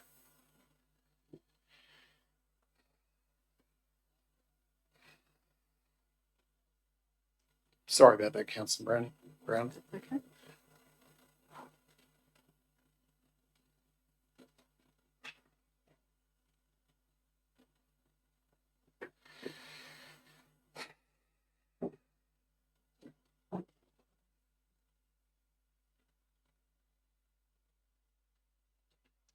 Right. Thank you very much. You may resume. Thank you. I was saying I sat in on a full day summit on Friday, a Responsible Battery Energy Storage Development Summit. These people were all experts in their field. They were all pro renewable energies. And they even said, and a direct quote from Jamie Hanson, who was the Assistant Chief Fire Officer, Fire Rescue Victoria, he said, if it did not pass the common sense test, then it doesn't belong there. When asked a direct question about putting a battery that close to a school. If we can't take on board what these experts are saying, then I don't know. I don't understand. I believe that it is in the wrong spot. I have people knocking down my door saying that we're doing the right thing by asking for it to be moved. I've had people in my office. I've had people pull me up the street. The battery will give out a hum, a constant hum. So the lady that lives across the road is going to be subject to that all night. She has grave concerns. That's all I need to say. Thank you. Thank you. And you're well within your 5 minutes. Thank you very much. Are there any other... we're not going to have any more comments. I will put it to the vote, everyone. All those in favour of the rescission motion? All those in favour? All those against? That's 2 against. It's carried, that rescission motion. Councillors, we now move to the rest of the agenda items. Let me just go through those. We've got item 19 point, by the way, just before I say anything, thank you very much to those who have been viewing. This is a really tough debate, and I just ask that everyone be very respectful to particularly the crew from Jenny Energy, and we want to work with them over the next 3 months. And I just really thank the audience. And we've all got differences of opinion. If you could really stick with that positive viewpoint, I'd be very, very grateful indeed, of course. We now move to item Where are we? I'll just grab this for a moment, which is the confirmation of minutes for the last council meeting. I'm sure you've had plenty of time to read them, councillors. Do I have any comments or concerns or amendments to this agenda? That being the case, I'll put it to the vote. All those in favour of an approval to these minutes, all those in favour? All those against? It's carried unanimously, everyone. Thank you very much. We have no matters of great urgency that have been submitted. We don't have any questions with notice. Yeah, who moved the minute confirmation? Very good question. Who moved that? I think that was Councillor Towns. Who seconded it? Councillor Nolan. I'm getting good with everyone's names now. It's taken a while. I now move on to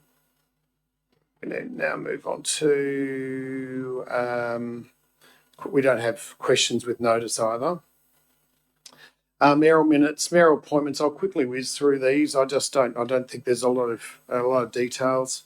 I think it's been largely taken up with items around the floods and the very wonderful news from the federal and state governments that we received, obviously emergency flood funding money, and I received a very, very kind phone call from Minister Aitchison, who's the New South Wales Roads Minister, really wishing our whole community all the very, very best and realising that our roads were going to be in a pretty bad state. She also called the General Manager and that call was appreciated, and she gave us her undertaking that our roads will be, a real priority for her and her team. So I really appreciated that. We've had issues, obviously, around the Wee Waa Hospital. And I really appreciate all the efforts that everyone's going into for that hospital. Got a number of other matters, and most of the councillors are fairly aware of what's been going on. But do I have any questions? Oh, that's my 5 minutes up. Thank you very much. I love your I agree. Let's finish it up. Do I have any comments or questions about any of the items on there? It's a very, very busy month, but any questions? That being the case, I'll move the motion that these minutes are accepted. This diary entry is accepted. All those in favour? All those against? Just for the reference of councillors, we will move. There is a mayoral minute at the end of this meeting. We'll get to that fairly quickly, but it is obviously around a determination of a matter that we've all been pretty busy working on particularly on Monday, and I really appreciate all the hard work you've all put into that. So we will go into that. So I'm being a bit cryptic. I don't know how much I can mention, but anyway, we will go through it at that stage. Delegates report. We've got a monthly report from mining-related community consultative committee minutes. They're all as read, everyone. They've all been written by Donna and her team, and they are that we note those various triple C's and take it as read. Do I have any comments or questions, or is there any comments anyone wishes to make? That being do I have a mover on this motion? Councillor Nolan, and I think it was Councillor Brown. Thank you very much. Do you wish to speak to it? I'll put it to the floor. All those in favour? All those against? It's carried. Thank you very much, everyone. We've got 13.2, the Regional Health Ministerial Advisory Panel communique. Just note the delegates report from the Regional Health Ministerial Advisory Panel Advisory communique as read. I move that. Anyone want to ask a question at all? No, it's as read. I'll put it to the floor. All those in favour, we note the report. All those against, that's carried unanimously, everyone. Thank you. I'll now move on to item 14.2, which is a letter to federal candidates. the reinstatement of the 1% financial assistance for roads. This is an item from Councillor Roberts Garnsey. I might ask the councillor if he would. You're obviously going to move the motion. Do I have a seconder to that motion at all, Councillor Lamont? We will. I don't think there's going to be a lot of controversy around here, but Councillor Roberts Garnsey, would you like to speak to this motion, please? Thank you, Mr. Mayor, and I'd like to thank you because you have improved with my last name. I know it's quite difficult, but I feel like over the last few months it's been getting a lot better. I'm doing my work. I'd like to commend you on it. I've actually spent months practicing it. I stand there looking in the mirror, so I'm glad. I'm glad someone noticed. I'm really glad, Mr. Mayor, you think about me very often. Look, not in that way, dear man. Maybe we should have that as a mayoral minute or something. Look, thank you, Mr. Mayor. I move the motion today. Our road network is under serious strain, and the funding we receive is no longer keeping up. Local government once received financial assistance grants equal to 1% of total Commonwealth taxation revenue. The figure's now dropped around 0.5%. The decline happened gradually. The impacts are very, very real. 2014, the federal government froze indexation for 3 years. And while it resumed in 2017, the value we lost during that time was never, ever, ever, ever restored. And that gap, as everyone is aware in this room, has continued to get wider. Our costs have risen, the pressure on our roads has grown, we're dealing with heavier vehicles, more frequent weather damage, and longer distances to maintain with a smaller budget. Sorry, there's no filming in here. Sorry about that. It's all right. No worries. Thank you though.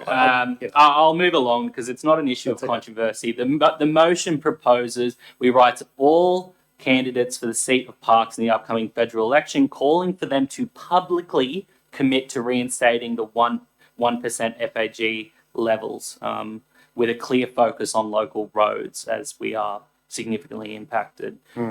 We should encourage all other councils as well in the electorate to do the same. It's an issue that affects us all in the same, it affects all of us in the regions, and we need to speak with a united voice. I commend the motion to council and ask for your support. Thank you. Councillor Roberts Garnsey, I know that you and I have had a little conversation about this very same matter during the week, and it's something that I think it's a no-brainer. I'll just relay the conversation that we had. There is a little slight tweak that, potentially we could really flesh out when it comes to our advocacy, which is around, there is a formula that distributes the federal assistance grants to local councils, and the formula goes something along the lines of how disadvantaged the council is and what kind of area. And Narrabri Shire, we're in the bottom quartile of New South Wales. How extensive our road network is. And finally, the number, our population levels. Now, councils in metropolitan Sydney receive incredible levels of financial assistance grants, and sometimes I'll quote a federal MP that said, sometimes they don't quite know what to do with some of those funds. I wish that was a problem for Narrabri Shire, and as anyone will know, that it's certainly been a matter of advocacy for our council and country mayors and a number of LG New South Wales for quite a long time. I think perhaps if we can, as part of that, maybe you could think about putting in some kind of formulation around the actual algorithm that they use or the formulation that they use, but that's completely up to you because you're moving the motion. It's not controversial at all. I'm not sure on the wording. Yes. About 2 seconds. Or have you guys suggested? It could be something along the lines of to make the formulation of the FAG grants fairer to remote and rural councils across Australia. So it's fairer so we receive a higher quantum, particularly accounting for our extensive road networks and Yeah, I got that. Yep. Did everyone else get that over? How do we word this? We might just move into committee of the whole just for 1 second. I move that we move into committee of the whole. All those in favour, all those against, we're in committee of the whole. Just see, if you wish. Yeah. No controversy here. Wording is not my strong suit. I'm thinking maybe like a set less, not a serious kind of thing.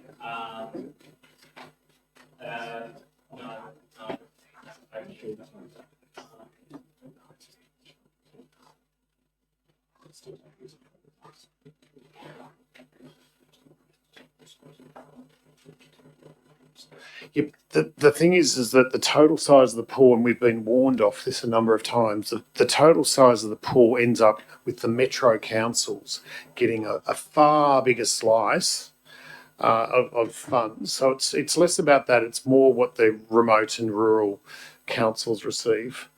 That it's a subtlety. You understand that?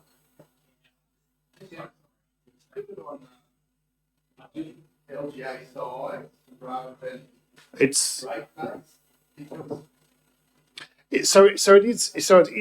they weight it. So what they do is they go, this is the amount of this is how impoverished your shire is, or what level of quantum. This is how many roads you get. And because local councils in rural and remote areas have very low population base, we get punished incredibly whereas if you're talking about a city like the city of Parramatta, has got, hundreds of thousands, if not, it wouldn't be millions, a lot of people. And I'm not picking on that council, for instance. So should we ask the guru? Have you got any idea about this? Sorry, through the general manager. This is good, yes, this year. Through the general manager to the director of planning, who does advocacy for us. Thanks, Mr. Mayor. Through the interim general manager, I was just briefly chatting to my colleague about perhaps we modified the terminology around the current FAG system and the formula that's applied to give that weight around rural remote. So I might actually defer to my good colleague, Mr. Harrington, to flesh that out a little further. Thank you, fellow director, Mr. Mayor, through the general manager, councillors. The formula is quite complex, but in essence, rural remote councils do receive a weighting upwards based on distance from capital cities. We receive a bit of a weighting upwards again by socioeconomic and by property or population density. What I'd suggest, if there's going to be a motion in relation to that and we want to determine some sort of dollar value, that we maybe weight further for density. So, for example, our colleagues in the city, in the centre of Sydney, very, very high population density. We've got a population density of 1 per square kilometre. So if we were going to weight it higher for lower population density and therefore less economies of scale, that might weigh into our favour.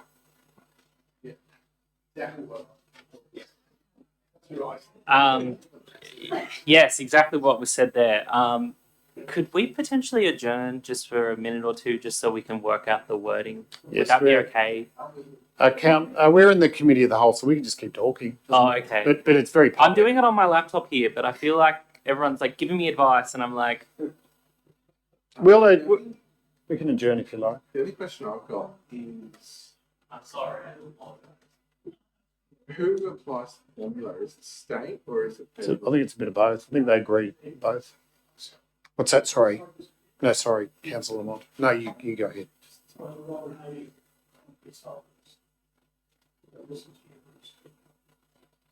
line is these are the states that are over these conditions. No matter recommendations of feds. Yeah, it works. So the only reason I That's ask, not a cut money. Yeah. You got to make it work within half. the only reason I ask is because depending on who is actually the one pulling the strings on the formula, is who is the person that we should be advocating to. For example, that decision or that recommendation comes from the state, that advocacy should be focused on the state rather than federal. Whereas, does that make sense? Can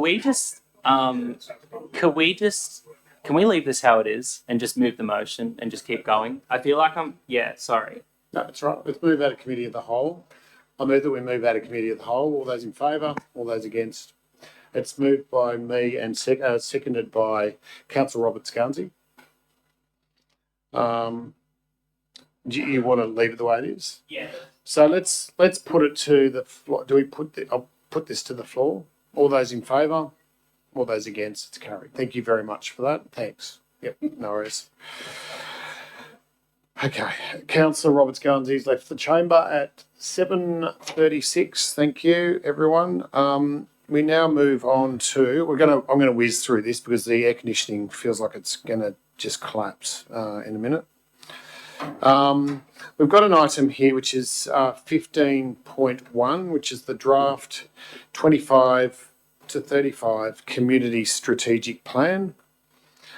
So the item here is that there's an executive summary here, but generally the recommendation is that the council endorses the 25-35 community strategic plan as final and as read. The council thanks all of those who participated in the review of the 22-32 community strategic plan and help shape the new community strategic plan for council. And I do really want to commend the team and obviously the general manager and the and Jason, Manager Townsend and his team for all their hard work. I think this is just the ticket. It's great hearing all the all the feedback from members of the public about this process. So, do I have any comments? Any questions of the general manager? Anything? Any questions? Do I have a mover of this motion? Councillor Brown, seconder. Councillor Towns, do I have any? Would you like to speak to your motion? Do I have any debate for or against? All those in favour? All those against? That's carried unanimously. Thank you, council. Get through this fairly quickly, everyone. We've got the resolution register, which is item 15.2. The recommendation here is that council receive and note the resolution register as at April 25. It is as read. If there's anyone that wishes to make a comment or raise any matter in this resolution register, it is an important document here that it enables us to track and staff to track where they're at with particular resolutions. Any comments, questions? No. That being the case, I'll put it. Do I have a mover? Councillor Dickinson. Do I have a seconder? Councillor Nolan. All those in favour? All those against? That's carried unanimously. Thank you. Let me just jump onto the next item. Is that my phone? So my iPad's gone a bit haywire. We have, yes. Do you wish us? Okay, thank you, councillor. Okay, thank you very much. Councillor Lamont has left the building at 7:39. Item 16.1, which is the investment report of March 2025. Do you wish to speak or say anything about this at all, Madam General Manager? Or I believe that report's as read. No worries. The resolution here is that we receive and note the investment report for March 2025. Do I have a mover on that motion? Councillor Nolan, and I think it was Councillor Brown seconding it. Thank you very much. Would you like to speak to the motion? All those in favour? All those against? It's carried unanimously. Thank you very much. The monthly financial report is also here. Madam General Manager, do you wish to make any comments about this at all? The main thing to note, we're a little bit behind in some of our income that's coming in, which the team are chasing up, and should be within the next quarter. The income should be received. Thank you very much. Is there any questions of the General Manager or her team? Interim General Manager, I mean, her team. Do I have a mover on that motion? Councillor Towns. Do I have a seconder? Councillor Councillor Brown, can you? We might need you to be a bit more lively, councillors, because I can barely see you doing anything. So I'll put it to the floor. All those in favour? All those against? It's carried unanimously and with much gusto. Thank you very much. Thank you. We've got item 16.3, which is financial assistance for Learn to Swim participants. We've got a note there about it's just a report basically of entry discounts provided to Learn to Swim participants as requested that we report on that. Is there any comments that the interim general manager wishes to say? Thank you, Mr. Mayor. I believe the report is read. As you can see, that gives an update. With the subsidy we've offered is about $11,000 thus far. Thank you very much. That's out of a budget of what? 20. Thank you very much. I knew that, but I'll just for you guys. Yeah, very impressed. You knew. That's great. So do I have a mover on that motion? Councillor Dickinson and then Councillor Town seconding it. Any debate? For or against? I'll put that to the floor. All those in favour? All those against? That's carried unanimously. Thank you. An item here, which is the draft Narrabri Airport Master Plan 2025. It's been out in public exhibition. And it's come back to council to adopt or otherwise. The recommendation here is that we adopt the airport master plan as attached to this report, noting that us councillors have also received briefings from and workshop items to this particular item. Do I have a mover on this motion at all? Thank you very much, Councillor Nolan. Do I have a seconder? Thank you very much, Councillor Brown.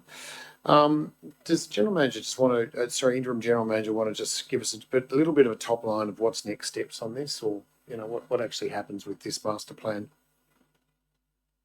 Yep, so once this is endorsed, we can use this to map out the future of the airport. So this is the master plan for the whole area of the airport, so we'll have to put that into stages and break that down and do more business case work. So this is a very long-term plan, and any construction is still well off. We still need to do a lot of work into more detailed design, business cases, and staging out the process from there. So it is very exciting. However, there's still a lot of work to go. Thank you very much. Any questions of the General Manager or any of the team members, councillors? Do I have a mover on this motion? Oh, we've got a mover and a seconder. Would you like to speak to the motion, anyone? Or against? I'll put it to the floor. All those in favour? All those against? It's carried unanimously, everyone. Thank you very much for that. We now move on to acceptance of tenders under delegation. Here, it's just noticed that we just note the determination. Councillor Roberts-Garnsey has walked back into the chamber at 7:44. Thank you, Councillor. The council notes the determination of tenders under delegation for the period of January to March 2025. Is there any comments you wish to make about any of these tenders, or anything you wish to say, or your team? Thank you. So as you can see in the report, there was 2 tenders that we advertised over this period. They actually, once we went out and decided on the relevant contractor, it was actually under the tendering threshold, but because we did tender those out, we're just bringing the report to council. Thank you very much, Interim General Manager. Any questions of the council, of the General Manager or any of the team? Do I have a mover on the motion? Anyone want to wish to move that motion? Councillor Roberts-Garnsey, thank you, and Councillor Brown seconding it. You need to wave more. Getting old. Do you wish to speak to your motion at all? All those in favour? All those against? It's carried unanimously. Thank you very much.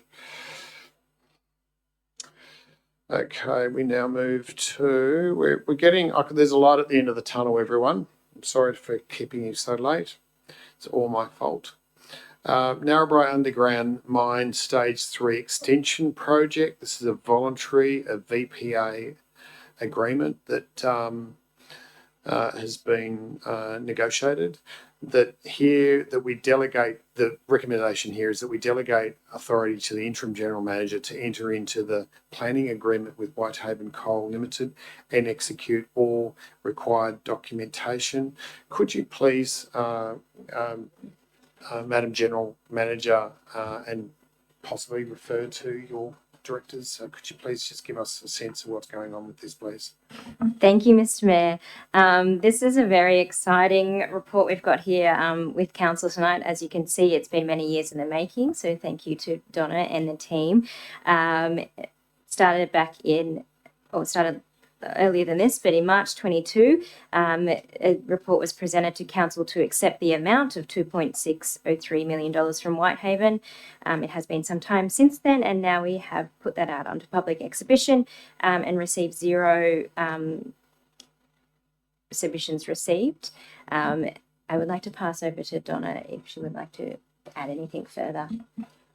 Thanks, Interim General Manager. Nothing to add further. The report's as read. I'm noting that Council had the benefit of a exciting workshop in the early afternoon on developer contributions, where we discussed the history of the negotiations and the use and application of contributions under the legislation. Thank you. They're notoriously time consuming, so a very hearty thank you to you and your team for all the work you've done. So thank you very much. Councillors, do I have a mover on this motion? Oh, I think Councillor Nolan might have got that, and seconded by Councillor Dickinson. Would you like to speak to your motion at all, Councillor? That being the case, any other for or against? That being the case, we'll put it to the floor. All those in favour? All those against? That's carried unanimously. Thank you, Council. We've got an item here which is 18.2, request for exemption from development contributions under section 712 contributions plan, DA 2025 /0069. The item here is that council approves a request, and people can put a request in for a development contribution payable under the authorised section of 712 contributions plan under very strict criteria. Perhaps the General Manager could just give us a quick rundown, or your Director gives us a quick rundown of what's going on with this, please. Thank you, Mr. Mayor. I believe the report is pretty clear here. We've received a request for an exemption, and the legislation does allow for that, but I'll go across to the Director of Planning and Sustainability to expand on that. Thanks, Interim General Manager. Again, the report's as read. There is the provision available under the plan to seek exemptions. Staff are of the view that the application does meet the exemption criteria on this occasion. So we commend that that recommendation for councils for the endorsement. Thank you very much, councillors. So you've heard it from the people working from it. So do I have a mover on the motion? Councillor Dickinson, seconder. Any debate or against? I'll put it to the floor. All those in favour? All those against? Carried unanimously. Thank you, council. We now move to the draft communication strategy 25-26. The item here, recommendation is that we endorse that strategy. We endorse it for to be placed on public exhibition for a period of 28 days, and we call and accept submissions from the public. That the report be returned to our council detailing any of the results of that public communication period for further consideration by us. So that's the recommendation. I might just get the General Manager just to give us a quick précis on that just for a second. I'll hand that one over to the Director. Thank you. Thanks, Mr. Mayor. Through the interim general manager, this body of work is a significant milestone for our communication team. It is our first comms related strategy and is underpinned by some excellent feedback from our elected body. Thank you very much for the time that you took to review the strategy and provide comments. It provides a roadmap for us to work with the community to establish further build on our relationships with the community. We look forward to seeing the results of the public exhibition if council does endorse it going the same. Thank you very much, Madam Director. Do I have a mover on this motion, please? Councillor Brown. Do I have a seconder? Councillor Nolan. Do you wish to speak to your motion? Anyone else? Any for and against? I put it to the floor. All those in favour? All those against? That's carried unanimously. Thank you, everyone. Community advocacy opportunities. It's often my favourite bit of the meeting, just finding out what the director's been up to with her great team. Madam General Manager, if I can direct the question through to the director. Just give us a top line if you can. Yeah, thanks, Mr. Mayor. Through the interim general manager, as council can see, a lot of work has continued over the last couple of months on advocacy activities and feedback to our representations across a variety of areas. I'll draw your specific attention to item 7 of the recommendation, which relates to the splitting of the Hunter New England Health District up into to 2 areas. A draft organisational submission has been prepared in support of that bill, and I'm happy to take on any feedback or items for inclusion as that submission is due by tomorrow. Thank you. No pressure, everyone. No, there has been an extension granted by, I believe that there has been an extension granted for 3 weeks, I believe was hot off the press, which is great. So I do encourage all members of the public to get in there, and if they have an opinion about certainly the Hunter New England Health District, and there's plenty of activity. Council's been involved in helping people put submissions in. So if you would like to contribute, then great. Do I have a mover on this motion, anyone? Councillor Towns, Councillor Dickinson seconding it. Would you like to speak to this? You realise as part of this we're endorsing the council and organisational submission to this inquiry? Yes, okay. All those in favour? All those against? That's carried unanimously. Thank you, everyone. I just wanted to make sure that everyone knew that we were doing that. So that's good. Thank you.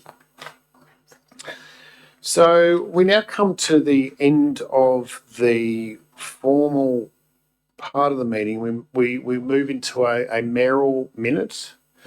It is, oh, hang on.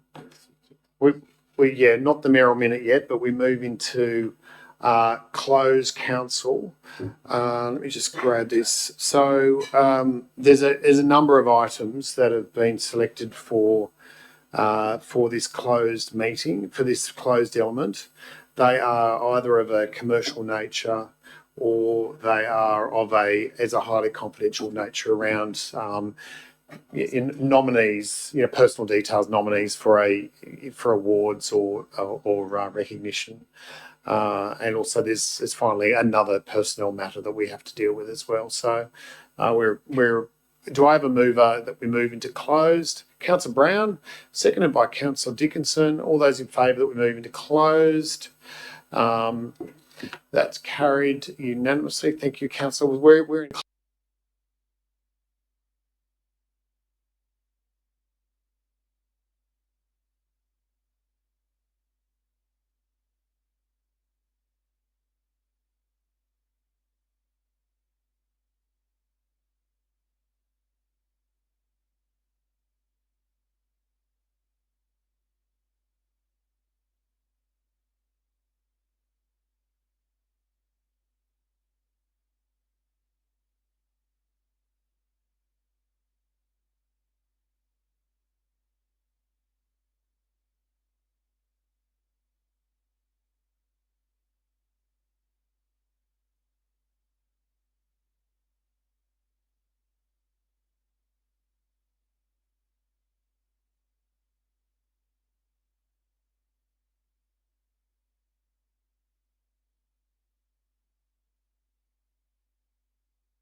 Or we... Okay, we're out of confidential, everyone. We're out of confidential at 8:12. Thank you very much. I will now call upon the manager of governance just to give a top line on what we resolved in closed. We had 3 items there in resolved. 3 items. Thank you, Mr. Mayor. As the Mayor said, there were 3 items dealt with in closed session. The first resolution was related to the Community Financial Assistance Grant Program, round 2 for this year. The resolution was that Council funds the following community groups through the Community Financial Assistance Grant, round 2 24-25, from the Donations Community Assistance Scheme. That applicant 1 received nil. That applicant 2 received $1,352. That applicant 3 received $2,000. That applicants 4, 5 and 6, 7 and 8 received nil. That applicant 9 received $5,000. The second matter dealt with in closed session was, as it comes up on the screen,